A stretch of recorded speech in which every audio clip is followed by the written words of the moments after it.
I'm Samantha Hayes, 32, and last Tuesday I came home to find my living room completely empty. The custom sofa designer, coffee table, and artisan lamps I'd spent months selecting all gone. I frantically called the police, certain I'd been robbed.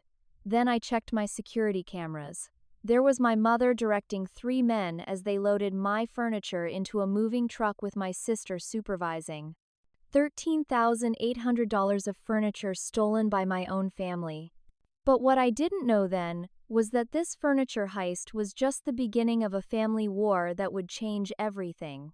Before I dive into this unbelievable story, let me know where you're watching from in the comments. If you've ever dealt with family drama, hit that like button and subscribe for more real-life stories that prove truth is stranger than fiction.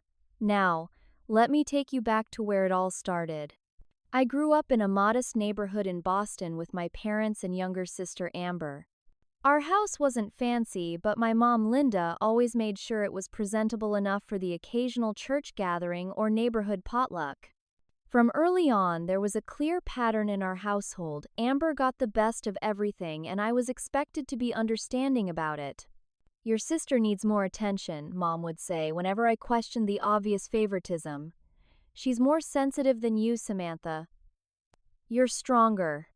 Being labeled the strong one meant I was expected to give up things I wanted so Amber could have them instead. My favorite sweater would mysteriously end up in Amber's closet. The birthday money from Grandma would somehow be spent on Amber's dance lessons. I learned early to hide anything I valued or risk losing it. Dad was different. He saw through Amber's manipulative tears and Mom's justifications, and he'd often slip me extra allowance or take me for ice cream after one of Mom's Amber Needs It More episodes. He was my ally in a household that often felt like it was tilted against me. When Dad died of a heart attack 8 years ago, everything changed. Without his balancing presence, Mom's favoritism toward Amber intensified. I was 24, just finishing design school and starting my career while Amber was 20 and dropping out of her third attempt at community college. "Your sister is finding herself," Mom would defend when I suggested Amber needed to get a steady job. "Not everyone knows their path as early as you did, Samantha." Finding herself apparently meant a new career aspiration every few months. Amber tried being a yoga instructor, quit after 2 weeks. A real estate agent never passed the exam, a social media influencer never broke 500 followers, and most recently, an event planner planned exactly one baby shower before deciding it was too stressful. Meanwhile, I worked my way up from unpaid intern to junior designer to project manager at one of Boston's most prestigious interior design firms. Every promotion came from hard work and determination. No one handed me anything. When I finally saved enough for a down payment on my dream house, a charming 1,920 bungalow with original hardwood floors and a bay window, perfect for reading, Mom's first comment was, "It's awfully big for just one person, don't you think?" The house needed work, but it had good bones. I spent weekends painting and renovating, turning it into a showcase for my design aesthetic. The final touch was furnishing the living room my sanctuary after long days meeting with clients and contractors. I saved for months and researched obsessively before purchasing exactly what I wanted: a custom-made sectional sofa in buttersoft leather, $6 200, a handcrafted coffee table from a local artisan, $2 402, mid-century modern armchairs, $1 800 each, an imported wool area rug, $1 100, and lighting from an up-and-coming designer, $500. Total investment, $13 800. When Mom and Amber came for the unofficial housewarming, just the three of us, since Amber claimed to be too busy to help with the actual moving, Mom walked around inspecting everything with a critical eye. "All this money on furniture," she clucked disapprovingly. "You could have helped your sister with her rent instead. You know she's struggling." What Mom didn't mention was that Amber's struggling was self-inflicted. She insisted on living in a luxury apartment building with a rooftop pool and concierge service, even though her part-time retail job barely covered half the rent. Mom covered the rest, dipping into her retirement funds to maintain Amber's lifestyle. Then came the announcement that changed everything. Amber had gotten engaged to Patrick, a financial analyst from a wealthy family. Suddenly, all Mom could talk about was the wedding and Amber's need for the perfect marital home. Patrick's family has such high standards, Mom fretted during one of our weekly phone calls. Amber needs to show them she comes from good stock too. I should have seen what was coming. The signs were there in Mom's lingering glances at my furniture, during her visits and her comments about how Amber and Patrick would love something like this for their new place, in the way she asked detailed questions about where I'd purchased each piece. But I never imagined she'd actually take it all. The day everything changed started normally enough. I woke at 6 a.m., went for my usual run, showered, and headed to the office. I had a crucial meeting with a potential client, a luxury hotel chain looking to renovate their Boston location. Landing this contract would mean a significant promotion and possibly even partnership track at the firm. Around noon, my phone buzzed with a text from Mom. "Are you going to be home today?" I quickly replied that I'd be at work until late, thinking perhaps she wanted to drop by. She responded with just a thumbs-up emoji. The meeting went brilliantly. My presentation impressed not just the hotel representatives but also my boss, who pulled me aside afterward to say, "This is partnership material, Sam."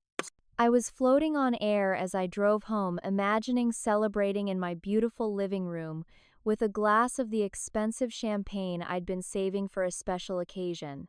When I unlocked my front door at 7:30 p.m., the first thing that hit me was how different the acoustics sounded. My footsteps echoed strangely. Then I turned the corner and saw it an empty space where my living room should have been. The sectional sofa, gone. The artisan coffee table vanished. The designer lamps, the wool rug, even the throw pillows I'd had custom made, all of it gone. All that remained were indentations in the carpet where the furniture had stood and a single coaster left behind on the mantel. My first thought was burglary. I backed out of the house, heart pounding, and called 911 from my car. The dispatcher assured me an officer would arrive shortly and advised me not to enter the house again.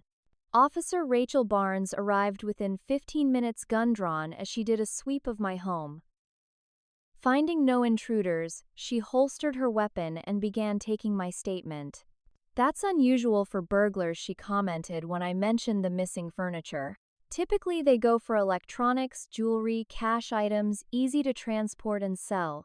Furniture is difficult to move and hard to flip quickly." She asked if I had security cameras, and I remembered the system I'd installed after moving in. We pulled up the app on my phone, and there it was, footage from 1:30 p.m. showing a moving truck backing into my driveway. The next images made my stomach drop. There was my mother gesturing and directing as 3 men in moving company uniforms came in and out of my house. And there was Amber checking items off a list and occasionally pointing to pieces the movers should take next. They worked methodically, wrapping my precious furniture in moving blankets before loading it onto the truck. That's my mother and my sister," I stammered, showing Officer Barnes the screen. The officer's expression shifted from professional concern to uncomfortable realization. "Did you give them permission to take these items?"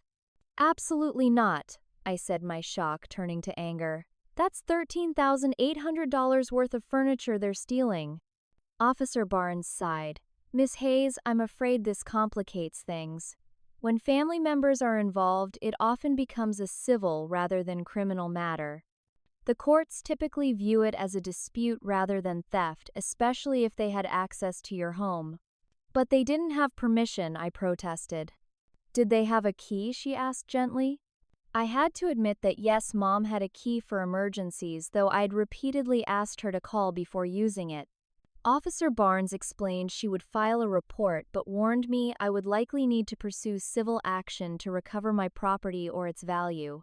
She left me with a case number and a sympathetic smile that did nothing to fill my empty living room.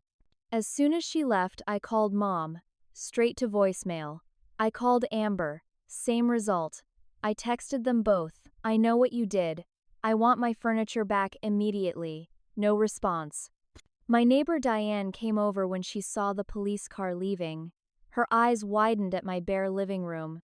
"Oh, honey, I saw them loading furniture earlier," she said. I waved to your mom. "I assumed you knew," she said. "You were helping your sister furnish her new place since she's getting married." I spent that night on a camping air mattress I found in my storage closet, too upset to sleep. Every time I closed my eyes, I saw the footage of Mom and Amber calmly orchestrating the theft of my possessions.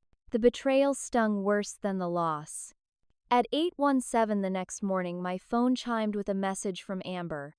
No text, just photos, my sectional arranged in what I recognized as her apartment living room, my coffee table styled with her magazines, my rug under her feet.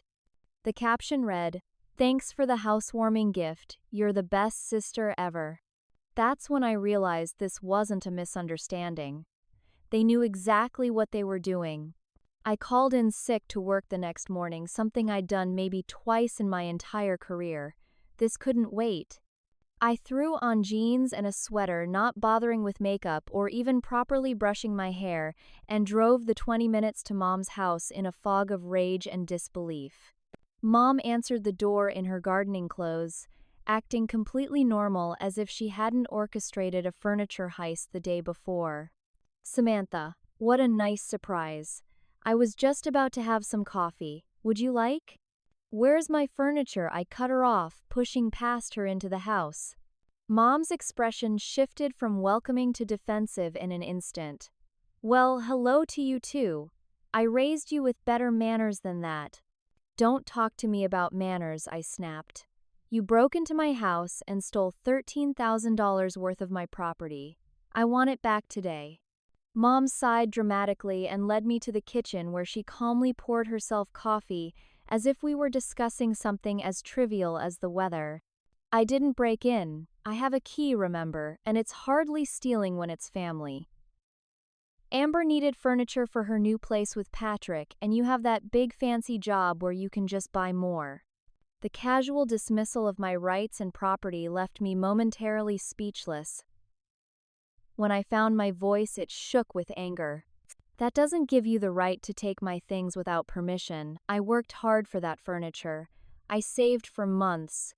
"Oh, Samantha, always so materialistic," Mom said with a disappointment that felt practiced. "Your sister is starting her new life. Don't you want her to have nice things? When I was furnishing my first home with your father, my parents gave us everything they could. That's what family does." "There's a difference between giving and having things taken," I insisted. "If Amber needed furniture, she could have asked or bought her own or accepted something I was actually willing to give. You had no right to decide what I should give her." "Amber deserves nice things too," Mom said, her voice hardening.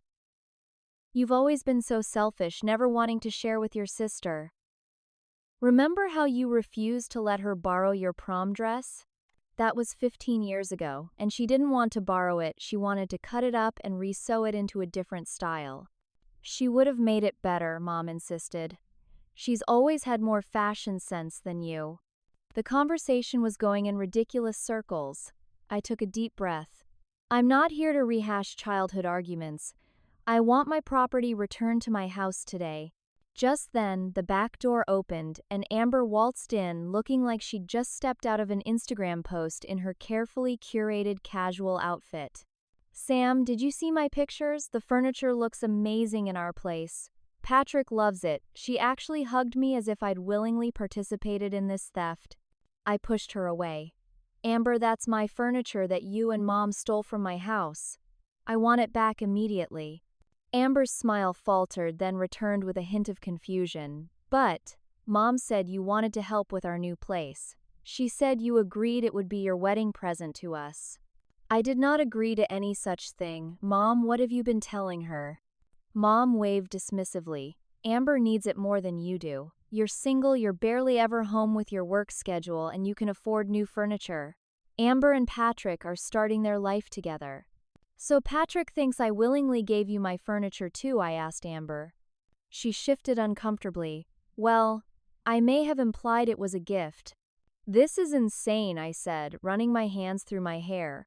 You can't just take people's belongings because you think they need it more. That's not how the world works.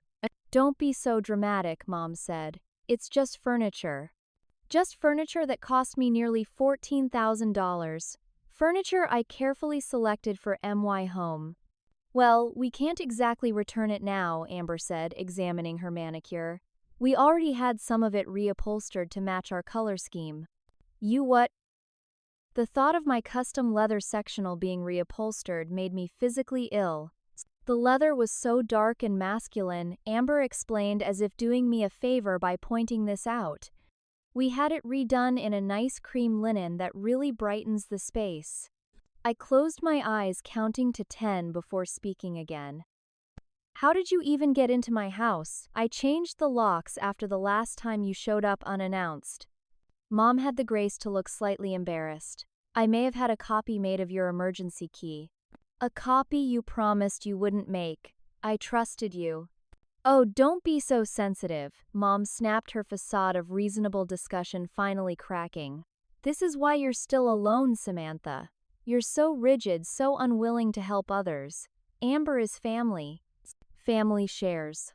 Family asks, family respects boundaries. Family doesn't steal. I was shouting now, years of resentment bubbling to the surface. Lower your voice in my house, Mom commanded. I raised you better than this. You raised me to be Amber's personal donation bin, her second closet, her backup plan whenever she wants something she can't afford. Amber started crying, then big theatrical tears. Why are you so mean? I thought you'd be happy for me. You never want me to have anything nice. Mom immediately wrapped an arm around her. There. Your sister has always been jealous of you. Even as children, she couldn't stand to see you happy. That was it, the last straw. I'm giving you both 1 day to return my property. After that, I'm filing a police report and suing you both for theft and damages. You wouldn't dare, Mom said, eyes narrowing. We're family. Family doesn't do what you did. I headed for the door, then turned back. 1 day, Mom. Every single piece back where you found it.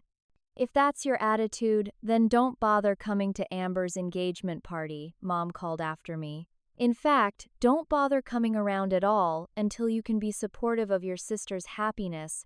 I slammed the door behind me, hands shaking so badly I could barely get my key into the car ignition. As I sat there trying to calm down, Mom's next-door neighbor John approached cautiously. Everything okay, Samantha? I couldn't help overhearing some of that. John had been Dad's friend for years, often joining him for fishing trips or beers on the porch. Not really, John. Mom and Amber stole all my living room furniture. He shook his head sadly. Your dad would be real disappointed to see what's happened since he's been gone. He tried so hard to keep things fair between you girls. I know, I said, wiping away angry tears. I miss him every day. If you need a witness to anything, you let me know, he offered. I saw that moving truck yesterday. Seemed odd at the time. I thanked him and drove away, resolving that this time would be different. This time I wouldn't just accept the loss and move on like I had so many times before. This time I was fighting back. The next morning I met with Jessica Winters, an attorney specializing in property disputes. Her office was sleek and professional, much like Jessica herself, with her precisely cut bob and tailored suit. So your mother and sister removed furniture valued at approximately $13,800 from your home without permission, Jessica summarized after I explained the situation. And you have video evidence of this occurring? Yes, I confirmed. Plus text messages from my sister essentially admitting to it. She sent photos of my furniture in her apartment. Jessica nodded, making notes. The good news is you have solid evidence of ownership and the unauthorized taking.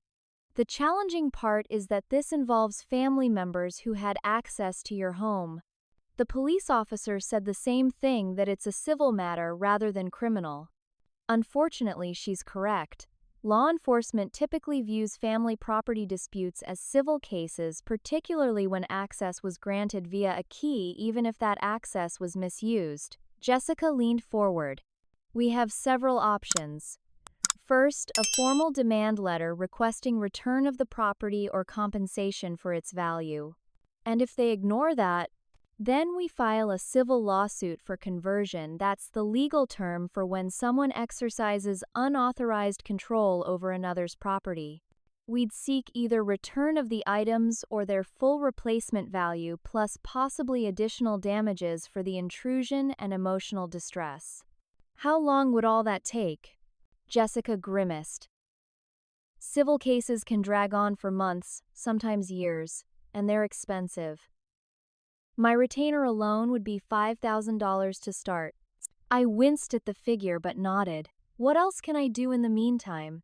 Before we go nuclear with a lawsuit, I suggest documenting everything and making formal requests for the return of your property.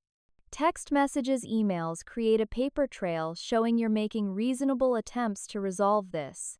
Following Jessica's advice, I spent that evening crafting carefully worded messages to both Mom and Amber, formally requesting the return of my property within 48 hours and listing each item with its value. Mom's response came at 6 a.m. the next day. Samantha, I'm disappointed you're making such a fuss over material possessions. Family is about supporting each other, not keeping score. Amber needs these things to start her marriage on the right foot. When you eventually find someone, I'm sure she'll be equally generous with you. Think about what your father would want. He'd want you girls to share and support each other. The manipulation was so transparent, it would have been laughable if it weren't so infuriating. Dad would have been appalled by Mom's actions. He was always the one who respected my boundaries and possessions. Amber's response was even worse, more photos this time, showing my sectional now reupholstered in a pale cream fabric, completely ruining the butter-soft leather I'd specifically selected. Look how much better it looks now. The leather was so dark and depressing. This brightens up the whole room. You should thank me for the improvement. After these failed text exchanges, I decided to go directly to Amber's apartment. The doorman recognized me from previous visits. I'm here to see my sister Amber Hayes, I told him. He checked his system. I'm sorry, Miss Hayes, but you've been removed from the approved visitors list.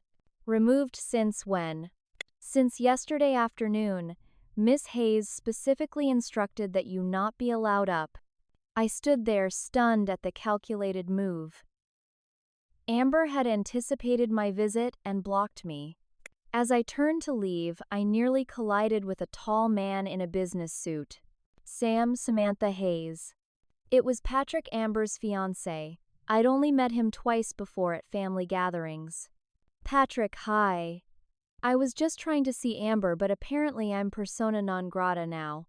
He looked uncomfortable. Yeah, I heard there was some kind of disagreement. About furniture. That's one way to put it. Did Amber tell you she and my mother removed $13,000 worth of furniture from my house without permission? His eyes widened. She said it was a gift from you.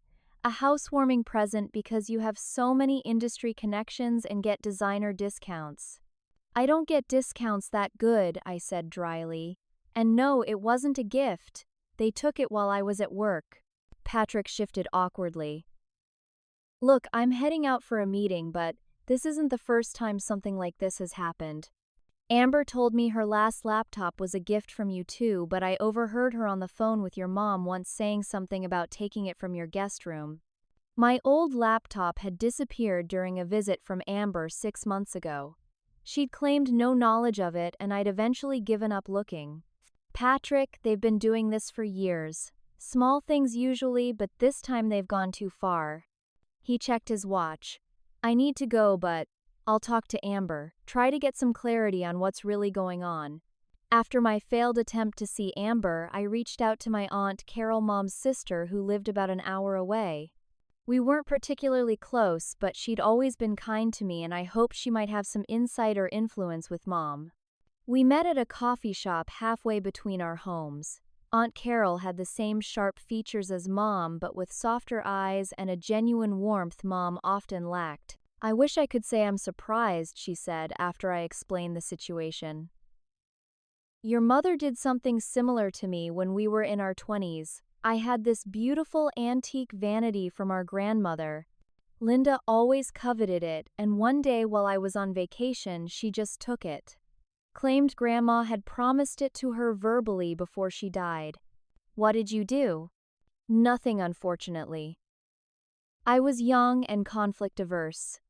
I let it go, and that was a mistake because it established a pattern." Carol stirred her coffee thoughtfully. "Your mother has always had this selective way of seeing the world. In her mind, if she wants or needs something, she deserves to have it. And if taking it inconveniences someone else, well, they should be happy to make the sacrifice." "She's gotten worse since Dad died," I said. "It's like he was the only one who could rein her in." "Your father was a good man. He saw Linda clearly but loved her anyway." Carol reached across the table and squeezed my hand. "I'll try talking to her, but don't get your hopes up. Linda doesn't respond well to being told she's wrong." Carol's intervention proved as fruitless as my other attempts. Mom simply doubled down, insisting that I was being selfish and materialistic, that Amber's needs superseded mine because she was starting a family, and that I should be grateful I could afford to replace the items. I even tried enlisting other family members as mediators, cousins, my father's brother, Uncle Rick, but everyone either sided with Mom's version of events or refused to get involved in what they called sister drama. By the end of the week, it was clear if I wanted my property back or compensation for it, I would have to take more drastic measures. My attempts at reasonable resolution had failed completely. 2 weeks after the furniture theft, a thick cream envelope arrived in my mail. Inside was an invitation to Amber's engagement party scheduled for the following Saturday at the Meridian, one of Boston's most exclusive venues. I stared at the embossed lettering, torn between disbelief at the audacity and a complicated sense of familial obligation. Part of me wanted nothing to do with this celebration, considering Amber still had my furniture and showed zero remorse. But another part, the part raised to maintain family connections at all costs, whispered that cutting ties completely would only escalate the situation. After much internal debate, I decided to attend. Not to forgive or forget, but to maintain connections with extended family members who would be there, and possibly to make one more attempt at resolution before taking legal action. The night of the party, I dressed carefully in a simple black dress that projected both confidence and professionalism. I wasn't there to compete with Amber, but to hold my ground. The Meridian was predictably opulent, with crystal chandeliers and marble floors that screamed expensive. As I entered the main hall, my stomach dropped.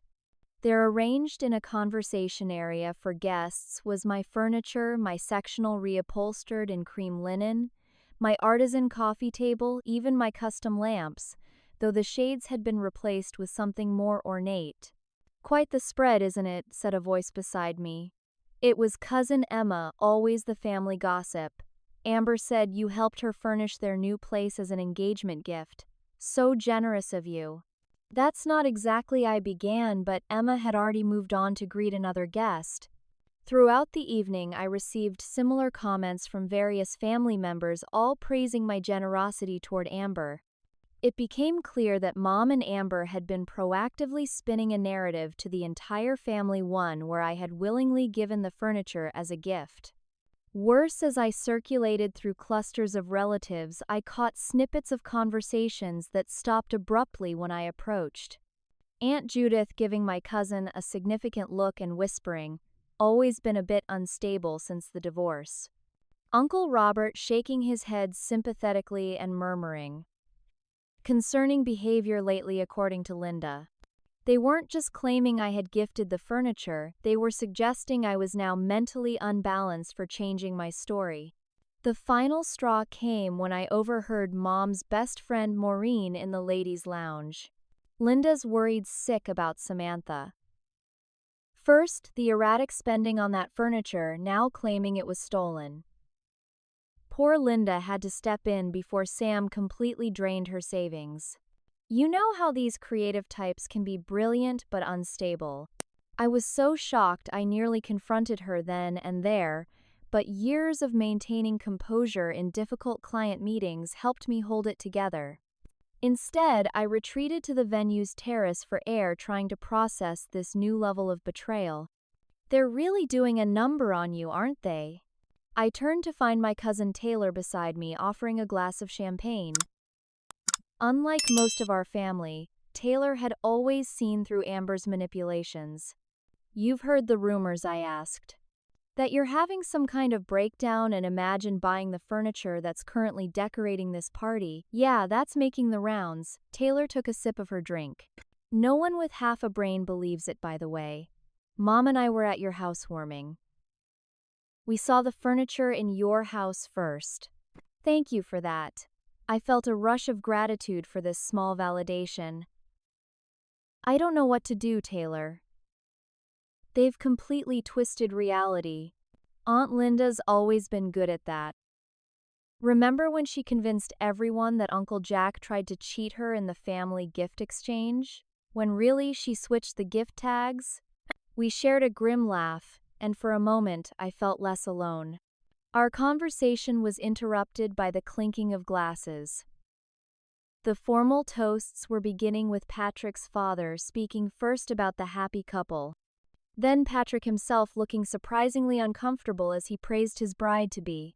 And finally, Amber resplendent in a designer dress that probably cost more than her monthly salary. "I want to thank everyone for being here tonight," she gushed. "Especially my amazing sister Samantha." She gestured toward me with her glass. "Sam, your generous gift of our beautiful living room furniture means the world to us. I know how much you loved those pieces, which makes your sacrifice even more special." All eyes turned to me. The spotlight effect was overwhelming, people smiling, nodding clearly, expecting me to play along with this fiction. Something in me snapped. I couldn't let this stand, couldn't let them continue this charade. "I didn't give you that furniture, Amber," I said clearly, my voice carrying across the suddenly silent room. "You and Mom took it from my house without permission while I was at work. I've been asking for its return for weeks." The room erupted in uncomfortable murmurs.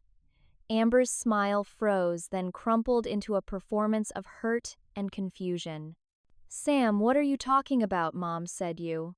"Mom lied," I interrupted. "Just like she's been lying to everyone here about my mental state to cover up what you both did. That furniture cost me nearly $14,000 and you stole it." Mom appeared at Amber's side, her face a mask of maternal concern. "Samantha, this isn't the time or place. You're clearly upset."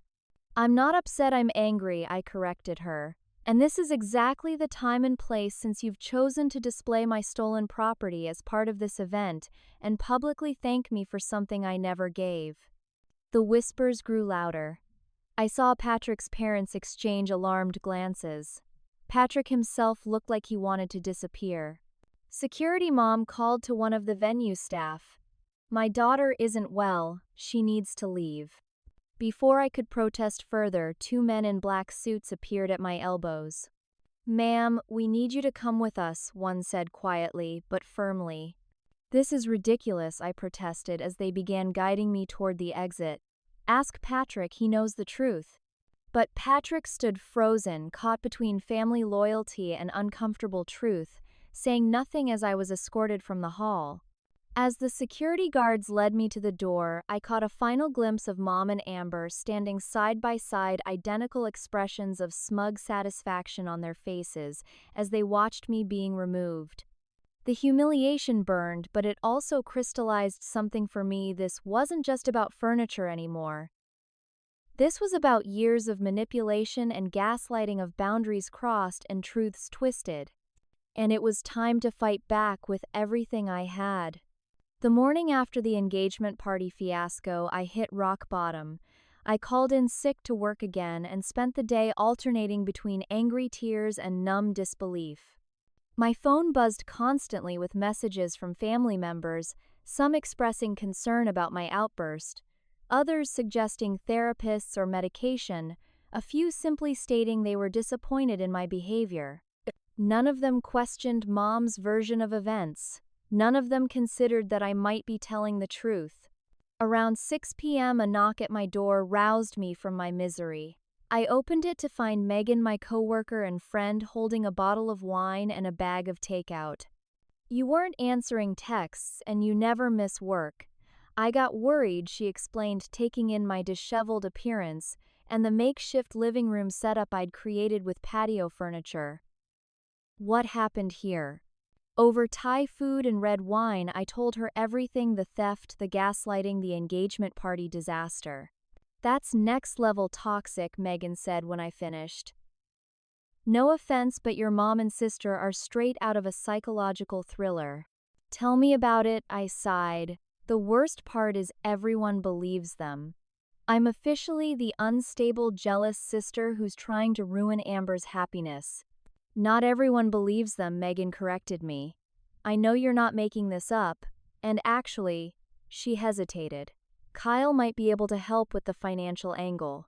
Kyle was Megan's boyfriend who worked as a loan officer at a local bank. "What do you mean?" "You mentioned your mom has been helping Amber financially for years, right? Kyle says he's seen your mom at the bank a lot recently, looking stressed during meetings with the financial advisors. He can't share specifics because of confidentiality, but he suggested there might be money troubles there that nobody knows about." This was an angle I hadn't considered. Mom had always seemed financially comfortable after Dad died between his life insurance and her job as an office manager. But if she'd been supporting Amber's expensive lifestyle all these years, "Do you think Kyle would be willing to talk to me? Not sharing confidential information, of course, but just giving me some general insight." 2 days later, Megan arranged a casual dinner at their apartment with Kyle. After some initial small talk, Kyle confirmed what I'd begun to suspect. "I can't give you specific details about your mom's accounts," he said carefully, "but I can tell you that many people in her age group who are supporting adult children often end up in financial difficulty, especially if they're dipping into retirement funds or taking out home equity loans." "Would someone in that situation be desperate enough to steal valuable furniture?" I asked. Kyle nodded slowly.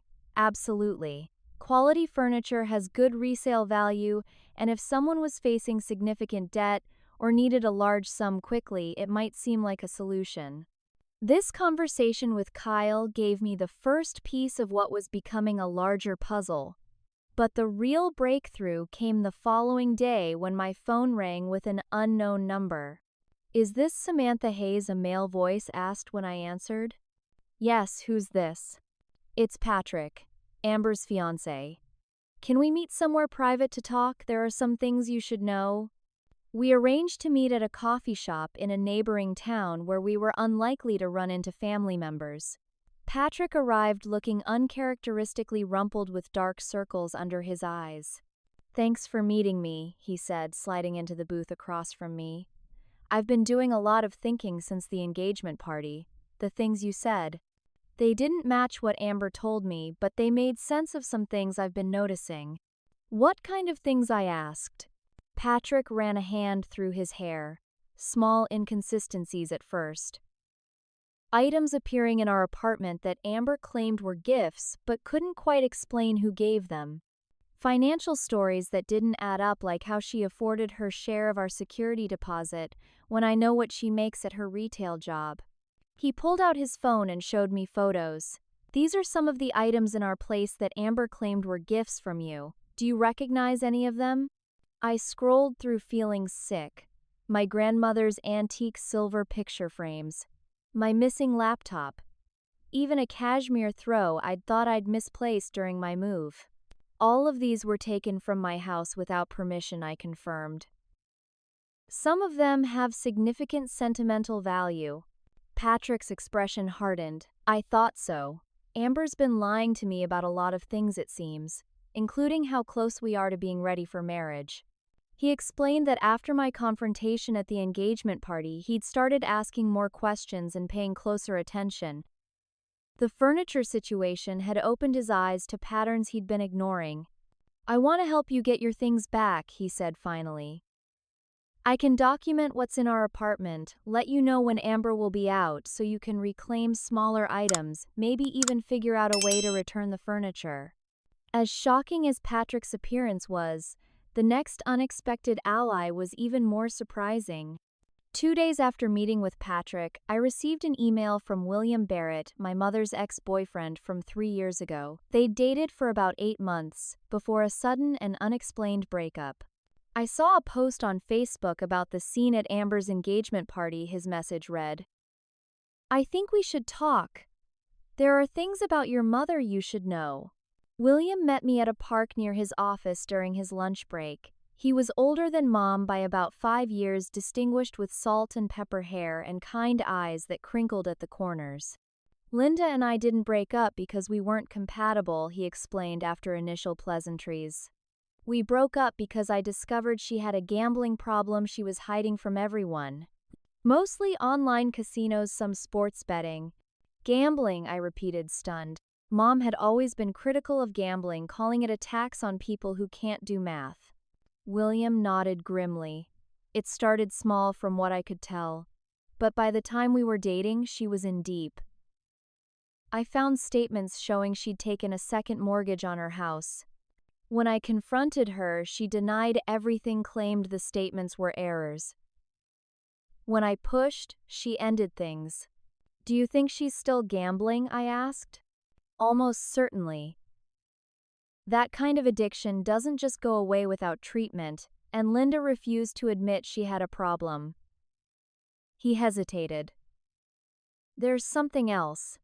Toward the end of our relationship, things started disappearing from my house. Nothing huge, a watch, some collector coins, a small painting. I suspected Linda but couldn't prove it." This revelation from William connected directly to what Kyle had implied about Mom's financial situation and what Patrick had discovered about Amber's gifts. That evening, I called Aunt Carol again and shared what I'd learned. "That actually explains a lot," Carol said thoughtfully. "The secrecy, the defensive behavior when questioned about money, the increasing desperation of her actions." Carol agreed to help, offering to check a storage unit where Mom kept family heirlooms and other valuables. "If she's been selling things or moving them around, there might be evidence there. I still have the spare key she gave me years ago." Over the next week, my small group of allies grew. Megan offered emotional support and strategic advice from her experience dealing with a difficult family member. Kyle provided insights into potential financial motivations and warning signs. Patrick became my inside source, documenting items in the apartment and passing along information about Amber's schedule. William shared what he knew about Mom's gambling habits and patterns. And Carol investigated family assets and historical patterns of behavior. Even my neighbor Diane joined the effort, offering to watch Mom's house when I needed to know her whereabouts and providing a neutral location for our growing group to meet. For the first time since the furniture theft, I felt a sense of control returning. I wasn't alone in this fight anymore. I had people who believed me, who supported me, and who were willing to help me expose the truth and reclaim what was mine. As we gathered evidence and developed a plan, one thing became increasingly clear: this wasn't just about my furniture. It was about years of manipulation, lies, and exploitation that had affected not just me but others around Mom and Amber. And it was time for it all to stop. 3 weeks into our investigation, I received a text from Amber that caught me completely off guard. "Hey sis, can we meet for coffee tomorrow? Just us. I think we need to talk." I immediately shared the message with my allies. Patrick confirmed that Amber had been unusually quiet and reflective lately. "She's been looking at old family photos and seemed upset after a long phone call with your mom yesterday." It could be a genuine attempt to reconcile, Aunt Carol suggested during our group call. "Linda might have finally realized how serious you are about pursuing this." "Or it could be another trap," Megan countered. "The timing seems convenient just as we're making progress." After much debate, I decided to meet Amber at a coffee shop downtown. I'd be cautious but open to the possibility of resolution without further escalation. The next morning, I arrived early and chose a table with a clear view of both entrances. When Amber walked in 10 minutes late, I was surprised by her appearance. Usually immaculately styled, she looked tired with her hair in a simple ponytail and minimal makeup. "Thanks for coming," she said, sliding into the seat across from me. "I wasn't sure you would." "I almost didn't," I admitted. "What's this about Amber?" She stared into her coffee cup for a long moment. "I've been doing a lot of thinking since the engagement party. About us, about Mom, about everything." And I prompted when she fell silent. "And I think I've been wrong about some things." She looked up, eyes shimmering with what appeared to be genuine tears. "Mom always told me you were the strong one, the one who didn't need anything, the one who could handle being left out." I believed her because it was easier than admitting she was playing favorites. I stayed silent, wary but listening. "Patrick and I have been talking," she continued. "He pointed out some things about my behavior, about how I've treated you. He thinks," she swallowed hard, "he thinks I've been unfair to you. That taking your furniture was wrong." It was, I agreed firmly. "And not just the furniture. The laptop, Grandma's silver frames, my cashmere throw, all the things you've taken over the years." Amber had the grace to look ashamed. "I know. And I want to make it right. I told Mom we need to return your furniture." What did she say? She didn't take it well. Said I was betraying her. Choosing you over family. Amber's voice cracked. "But Patrick says family doesn't steal from each other. And I think he's right." Despite years of disappointment, I felt a flicker of hope. "So what are you saying?" "I'm saying I want to return your things. Not just the furniture, everything I've taken. And I want to try to be better. A better sister. If you'll give me another chance." We spent the next hour talking more openly than we had in years.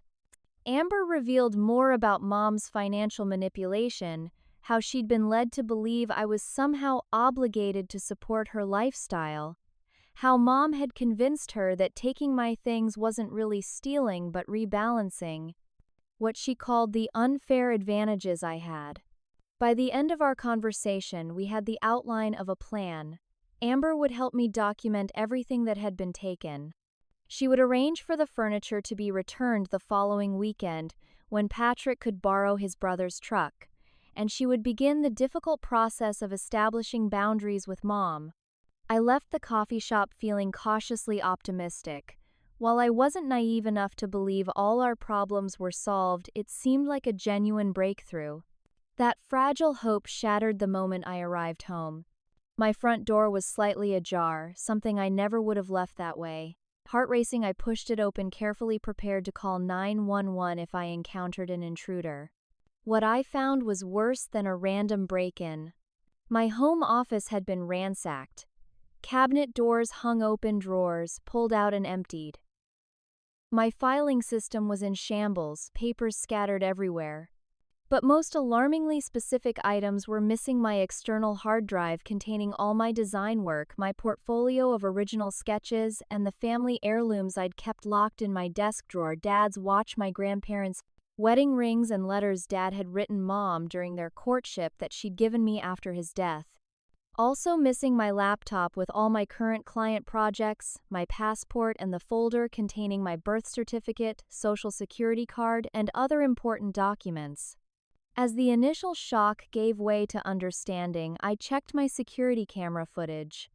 There it was, Amber entering my house using a key I didn't know she had, looking purposefully through specific areas, collecting items in a tote bag, and leaving within 20 minutes.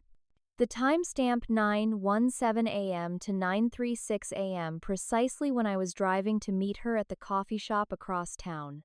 The coffee meeting had been nothing but a diversion, a way to ensure I wouldn't be home while she carried out this targeted theft.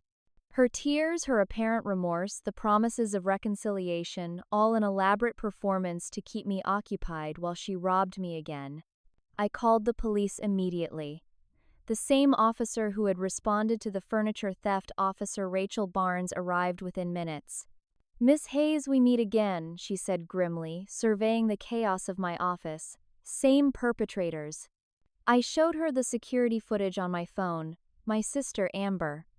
While I was meeting with her at a coffee shop, Officer Barnes's expression hardened as she watched the methodical way Amber searched my office. This doesn't look random or impulsive.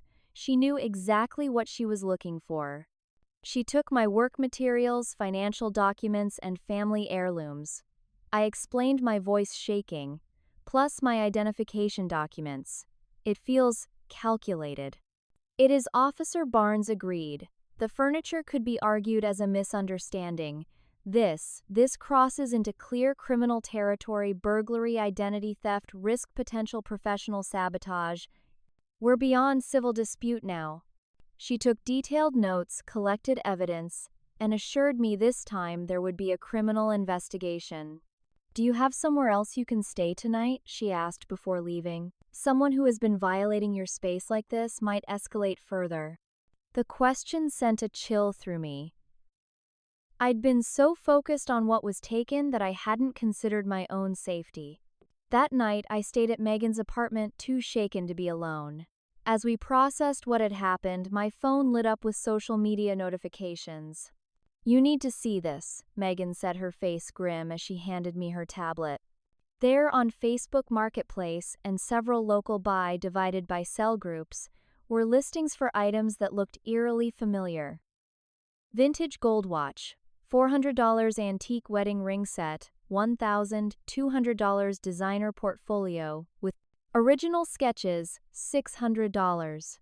The seller's profile picture was obscured, and they used the name A. Wilson, but the items were unmistakably mine.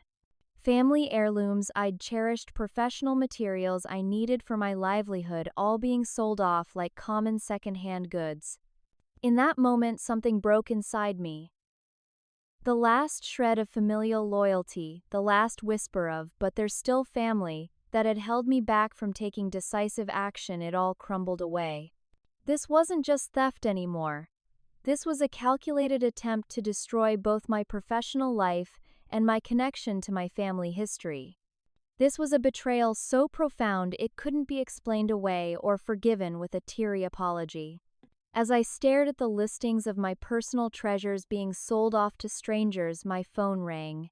It was Patrick. "Sam, I'm so sorry," he said without preamble. "I just found out what Amber did. I had no idea she was planning this. I thought she was genuinely trying to make amends." "Did she tell you?" I asked, surprised. "No, she's been acting strange all day, kept checking her phone and jumping whenever I entered the room. I got suspicious and checked her browser history when she was in the shower." His voice was strained. "I saw the listings. Those are your family heirlooms, aren't they?" "Yes," I confirmed, "along with my work materials and identification documents." There was a long pause.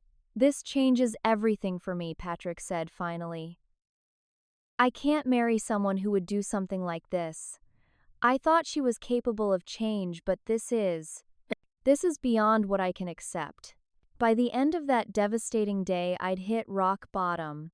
My home had been violated, precious heirlooms were being sold off to strangers, my professional work was compromised, and my own sister had orchestrated it all while pretending to seek reconciliation. But rock bottom, as they say, is a solid foundation to build from, and I was done being a victim. It was time to fight back with everything I had. The morning after discovering Amber's second betrayal, I gathered my allies at Megan's apartment for an emergency strategy session. Despite the shock and distress of the previous day, I felt a strange calm, the kind that comes when a decision has been made and there's no turning back. "This ends now," I told the group assembled around Megan's dining table: Megan, Kyle, Patrick, William, Aunt Carol, and my neighbor Diane. "No more attempts at peaceful resolution, no more benefit of the doubt. They've shown exactly who they are and what they're willing to do." "What's your plan?" asked William, who had driven an hour to attend after hearing what had happened. We're going to document everything, build an airtight case, and use every legal and social avenue available to expose what they've done and recover what they've taken. I laid out a folder containing notes I'd made during my sleepless night. But to do that effectively, we need more information. Kyle cleared his throat. I've been doing some research into your mom's financial situation, nothing confidential, just public records. The house has 2 mortgages on it now, and there's a lien from the IRS for unpaid taxes. That aligns with what I found in Linda's storage unit, Carol added. Many of the family heirlooms are gone silver that belonged to our grandmother artwork from our parents' house, even the collectible coins your grandfather left specifically to you, Samantha. And I discovered something interesting about Amber's social media, Megan said, opening her laptop. She's been documenting her design finds for months, posting photos of items that I recognized from your house, Sam. She's been setting up a paper trail, trying to establish that these things were hers all along. Patrick looked miserable but determined as he added, I found a notebook in our apartment with lists of items, values, and potential places to sell them. Your name was at the top of the page with a dollar amount, $13,800. The exact value of my furniture, I noted. There's more, Patrick continued. Notes about something called Operation Equalize. It included a timeline and specific items to target from your house, including the family heirlooms and professional materials. This wasn't impulsive, William observed. This was planned possibly for months. And orchestrated by Mom, I added. The handwriting in that notebook, was it Amber's or Mom's? Patrick hesitated. It looked like both. Different sections and different handwriting. The pieces were falling into place. Mom, likely driven by gambling debts and financial desperation, had been systematically stealing and selling off family assets. Amber, either manipulated by Mom or willingly participating for her own gain, had been the instrument of many of these thefts. The furniture was just the largest and most brazen example of a pattern that had been going on for years. With this clearer understanding, we developed a comprehensive plan with specific responsibilities for each person. Kyle would continue researching the financial angle, looking for patterns in public records that might reveal the extent of Mom's financial trouble and any evidence of fraudulent activity. Carol would document the missing family heirlooms, creating an inventory with photographs from family albums and approximate values. Megan would monitor and document the online listings of my stolen items, capturing screenshots before they could be deleted and tracking any communications with potential buyers. Diane would keep an eye on Mom's house, noting patterns of activity and alerting us to any unusual movements, particularly large items being moved in or out. William would reach out to other victims of Mom's theft, friends, community members, even other family members who might have experienced similar losses but not connected them to Mom. Patrick would continue documenting items in the apartment he shared with Amber and would try to recover any of my possessions he could safely access. And I would coordinate with my attorney Jessica to prepare both criminal and civil cases against Mom and Amber. Over the next week, we executed our plan with precision and determination. Kyle discovered Mom had taken cash advances on 3 different credit cards in the past month alone.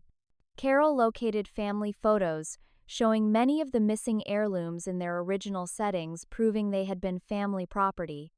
Megan successfully tracked down buyers who had purchased some of my items and convinced 2 of them to provide statements about how they acquired them. William found 3 of Mom's former friends who described missing valuables after Linda visited their homes. Diane observed Mom making multiple late-night trips carrying boxes to her car. And Patrick recovered my external hard drive and some of my identification documents from a locked drawer in Amber's desk.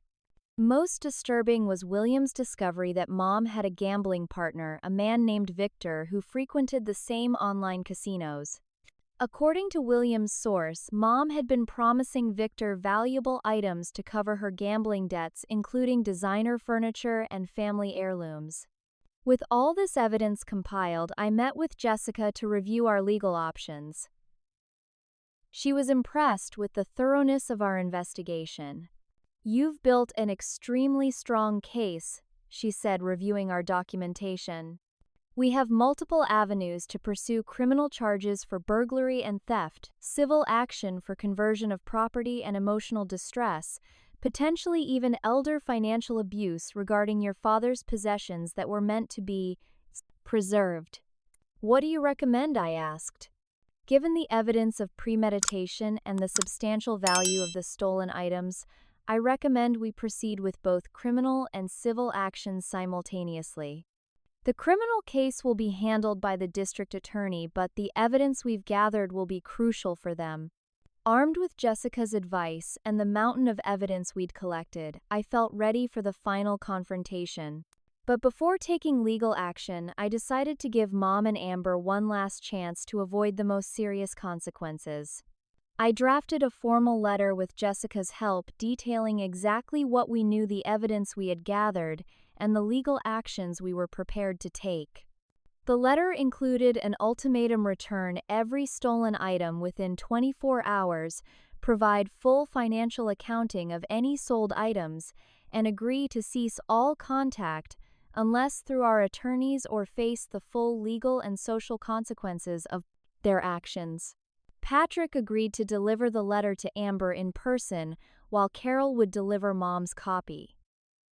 This would prevent them from claiming they never received it and would allow our messengers to directly observe their reactions. The responses came swiftly and predictably. Amber called Patrick in tears, claiming she was being framed, that I was manipulating everyone against her out of jealousy.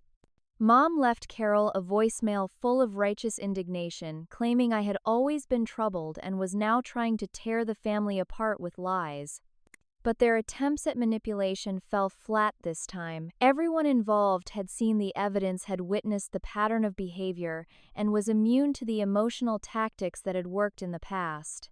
When their initial denials failed to gain traction, Mom tried a new approach. She began calling family members, spinning a story about me having a mental breakdown and trying to damage Amber's reputation before her wedding. But Carol had anticipated this move and had already shared selected evidence with key family members, inoculating them against Mom's version of events. As the 24-hour deadline approached, I received a text from Mom. "This isn't over. You'll regret turning the family against us." It wasn't the response I'd hoped for, but it was the one I'd expected.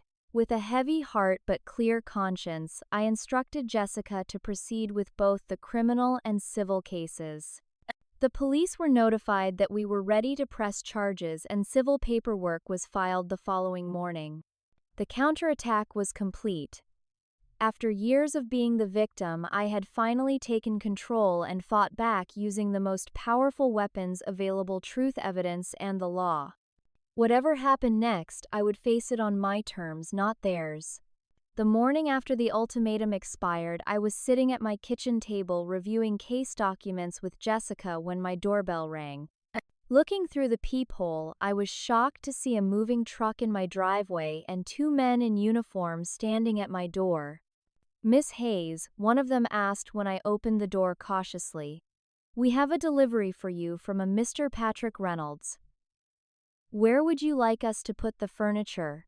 For a moment, I couldn't speak. Then I stepped aside and gestured to my empty living room. "Right where it belongs." Over the next hour, I watched in stunned silence as the movers carefully unloaded and positioned my sectional sofa, now reupholstered in cream linen, instead of the original leather, my artisan coffee table with several new water rings marring its surface, my mid-century modern armchairs thankfully unaltered, and my wool area rug now sporting a large wine stain in one corner. While not in pristine condition, seeing my furniture back in my living room felt like the first real victory in this exhausting battle. I texted Patrick immediately, "Thank you. I don't know how you managed this, but thank you." His reply came quickly. "It was time to do the right thing. Amber didn't know I arranged this. I'm moving my things out of the apartment today. Later that afternoon, Patrick arrived with a box containing more of my stolen items, my grandmother's silver picture frames, my cashmere throw, and various smaller decorative pieces that had disappeared over time. Most importantly, he brought my father's watch and the folder of important documents Amber had taken. I couldn't recover everything he said apologetically. Some things were already sold. The rings, some of your design work, a few other valuables. You've done more than enough, I assured him, inviting him in for coffee. Over the next hour, Patrick filled me in on what had happened. After receiving my ultimatum letter, Amber had alternated between hysterical denials and cold fury. When Patrick confronted her with the notebook he'd found and the evidence of her systematic theft, she'd finally broken down and admitted everything. She said your mom convinced her it was justified, Patrick explained. That you outed her because you'd always had advantages she didn't.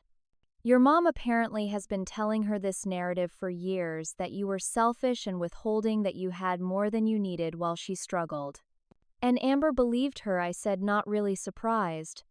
I think she wanted to believe her, Patrick corrected. It was easier than admitting what they were doing was wrong. But when I showed her the criminal statutes and what she could be charged with, reality finally hit home. He sighed heavily. I've ended our engagement. I can't build a life with someone capable of this level of deception. I felt a pang of sympathy for him. Despite everything, Patrick had acted honorably throughout this ordeal. I'm sorry it came to this. I'm not, he said with surprising firmness. Better to discover who she really is now than after marriage. The next piece of the resolution puzzle fell into place when Aunt Carol called that evening. You need to come to the family meeting tomorrow, she said without preamble. What family meeting? The one I've arranged at Uncle Rick's house. Everyone will be there except Linda. It's time the family heard the whole story from you directly. The family meeting was even more difficult than I'd anticipated. Facing 24 relatives and explaining the systematic theft, the manipulation, the lies, it felt like being on trial. Some, like Uncle Rick and Cousin Emma, were skeptical at first. But as Carol and I presented the evidence we'd gathered, skepticism gave way to shock and then to anger. We've all been lied to, Uncle Rick said finally, his voice heavy with disappointment. Linda has been playing us against each other for years. The family decided collectively that Mom needed professional help, both for her gambling addiction and for what several people described as manipulative and possibly narcissistic behavior patterns. They also agreed that enabling her had only made things worse. A family intervention was planned with the condition that Mom seek treatment for gambling addiction and agree to financial oversight from Uncle Rick and Aunt Carol. If she refused, she would face not only legal consequences but also complete family estrangement. Amber's situation was more complex. While many family members were disgusted by her actions, others felt she had been manipulated by Mom from childhood and deserved a chance at redemption if she showed genuine remorse. I struggled with this question the most. Part of me wanted Amber to face the full legal consequences of her actions. Another part remembered the little sister who had once followed me around adoringly before Mom's influence twisted our relationship. In the end, I made the difficult decision not to press criminal charges against Amber on the condition that she make full financial restitution, seek therapy, and maintain no contact with me for at least a year. I did, however, proceed with the civil case to ensure the financial responsibility was legally binding. For Mom, I chose a different path. The evidence of her orchestrating the thefts, manipulating Amber, spreading lies about my mental health, and selling family heirlooms to cover gambling debts was too substantial to ignore. With the support of the family, I proceeded with both criminal and civil cases against her. The legal proceedings unfolded over the following months. Mom eventually accepted a plea deal that included probation, mandatory gambling addiction treatment, and financial restitution. The family's united front and the mountain of evidence we'd gathered left her little choice. Amber, faced with the dissolution of her engagement and the withdrawal of Mom's financial support, was forced to confront her own role in the toxic dynamic. She sold her designer engagement ring to begin repaying what she owed me and moved into a much more modest apartment that she could actually afford on her retail salary.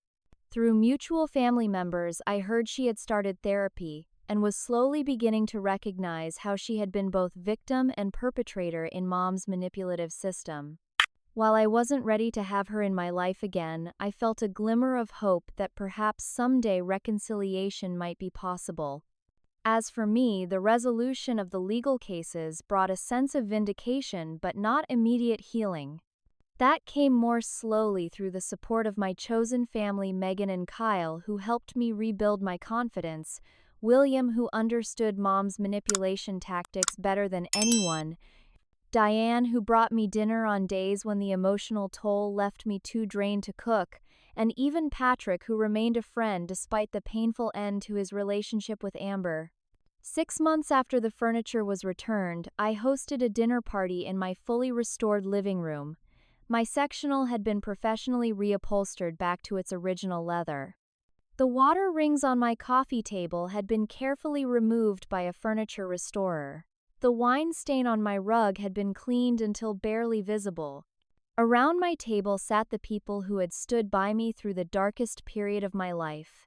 We toasted to truth, to boundaries, and to the family we choose rather than the one we're born into. "You know what's funny?" I said as we lingered over dessert. "When Mom took my furniture, she thought she was taking something valuable from me.